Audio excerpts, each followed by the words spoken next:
नमस्ते, सलाम अलैकुम। आपके बीच आकर मुझे बहुत खुशी हुई।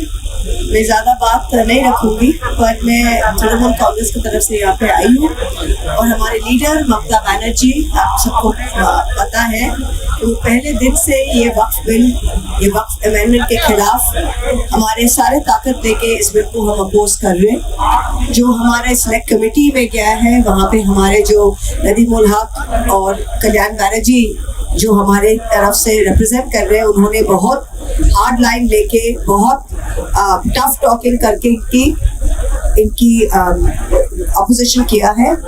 और हमारे पहले नासिर भाई भी कह रहा था, नासिर भाई के वर्ड्स में मैं फिर से दोहराती हूँ कि ये आप सब समझ गए हैं, देश के जितने मुसलमान हैं वो तो समझ गए हैं, और देश में जो नॉन मुसलमान है, सब नॉन मुसलमान ये नहीं चाहते कि मुसलमान को कुचल के रहे।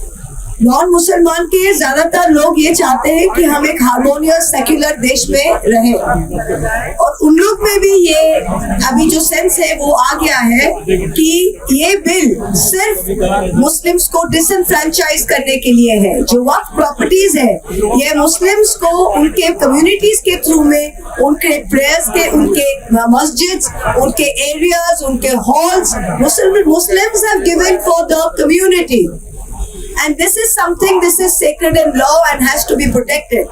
इस बिल क्या कर रहा है? The main thing is, इस bill is drawing a line कि आज से, जब से ये बिल अमेंडमेंट पास हो जाएगा, अब से कोई वक्फ प्रॉपर्टी नहीं रहेगा।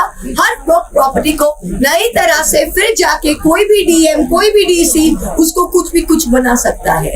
तो ये जमीन, मुसलमानों का जमीन हड़पने का एक प्लॉय के अलावा और कुछ नहीं है। ये साफ सुथरा कहना चाहिए, ये साफ चदरा बोलना चाहिए।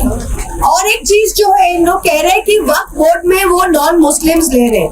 हम आपको पूछते हैं, हम सेक्युलर कंट्री के हैं, हम सेक्युलर कंट्री के हैं, सेक्युलरिज्म में विश्वास करते हैं, पर इस देश में आप जाइए ना, राम जन्मभूमि बोर्ड में बोलिएगा 2 मुसलमान डालेंगे, डाल सकते हैं। आज हमारा जो हिंदू का, बंगाल में जो हमारा कालीघाट का हिंदू का बोर्ड है, हम डालेंगे मुसलमान उसमें? नहीं डालेंगे। शिरोमणि गुरुद्वारा प्रबंधक कमेटी SPGC, वहाँ पे आप बोलिएगा मुसलमान डाल ले, मुसलमान डाल सकते हैं, आप मानेगा? तो फिर इसमें, इस वक्फ बोर्ड में क्यों नॉन मुस्लिम्स जाएगा? I don't understand this. Her point में मुसलमान, जो हमारे देश के 200 करोड़ से भी ज्यादा आबादी है, इंडोनेशिया से सबसे ज्यादा मुसलमान इंडोनेशिया के बाद भारत में है, और बातों में ये मुस्लिम्स को डिसएनफ्रेंचाइज करना, मुस्लिम्स को ये फीलिंग देना कि आपका देश नहीं है, पाकिस्तान चले जाओ, बांग्लादेश चले जाओ। क्यों पाकिस्तान जाएंगे भाई? क्यों बांग्लादेश जाएंगे? 5 बार मिट्टी में, यहाँ पे इस मिट्टी में हम रहेंगे, कहीं नहीं जाएंगे। उनको जाना है वो जाए, हम कहीं नहीं जाएंगे। और वो चाहते ही है कि मुस्लिम्स को इतना डिसएनफ्रेंचाइज करे, इतना एक घर करे, इतना गेटोवाइज करे कि एक इलाके में सब मुस्लिम्स है, कहीं मुस्लिम्स को घर के टेनेंसी ना मिले, एक इलाके में, एक बिल्डिंग में मुस्लिम को घर के इलाके ये नहीं मिले, मुस्लिम को जॉब नहीं मिले। जिस प्रोफेशन में मुस्लिम्स काम करते थे, धीरे उस प्रोफेशंस में उन लोग ने हस्तक्षेप लेकर लिया है। अभी आप देखिए, ड्यूरिंग होली, आप देखे थे, होली में कह रहा है कि कोई मुस्लिम घर के बाहर मत जाएगा।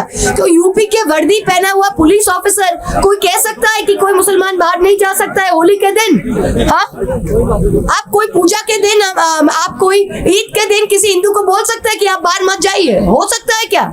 तो ये जो रेटरिक है, ये डिवाइड एंड रूल, ये बीजेपी समझ गया है कि जितना डिवाइड एंड रूल करो, वो 60% हिंदूज जो है उसको एकदम एक साइड करके उनका 50% वोट से हमको जीतना है।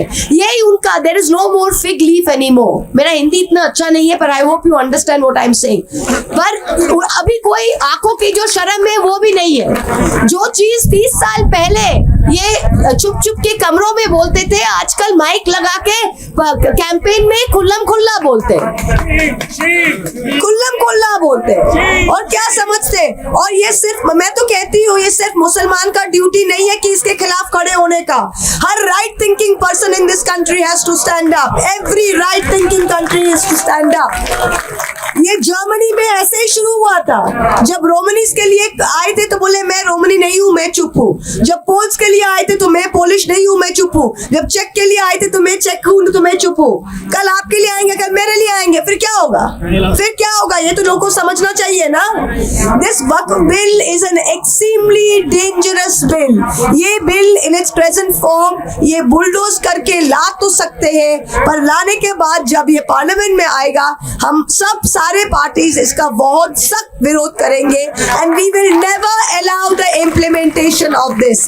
We will never allow the disenfranchisement of this. हम लोग क्या देखते नहीं है, हर इलेक्शन में, बाई इलेक्शन में रामपुर कैसे जीत गए भाई? कैसे जीत गए रामपुर? मुसलमानों के घर से बाहर नहीं आने दिया वोट में। सांबल में क्या करते, ये करो वो करो, वोट नहीं करने देते। हमारे जैसे अभी डबल एपिक कार्ड मिल रहा है। कहाँ पे मिल रहा है डबल एपिक कार्ड? मुर्शिदाबाद में, दिनाजपुर में। नाम किसका मिल रहा है? मोहम्मद खान। नाम किसका मिलता है? मुर्तजा आलम। तो मतलब क्या, इनको ही डिसएनफ्रेंचाइज करना है। ये सारे बूथ्स को वो नोट करके डिसएनफ्रेंचाइज कर रहा है। This is a very very big Machiavellian programme. और ये हर लेवल पे, ये सिर्फ एक ममता दीदी या एक अखिलेश के का संभव नहीं होगा। ये हम सब जब जमीन पे जाके we fight it at every level, that is the when we will understand this. Peaceful means, secular means, we are proud to be host to the, India is proud to be host to the second largest Muslim population in the world after Indonesia.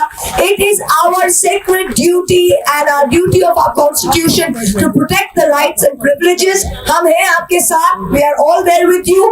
ये जो bill है, ये कम जब भी आएगा, ये हम we will try our utmost not to let this pass. Thank you very much. ज़्यादा बोल दिया मैंने. Thank you.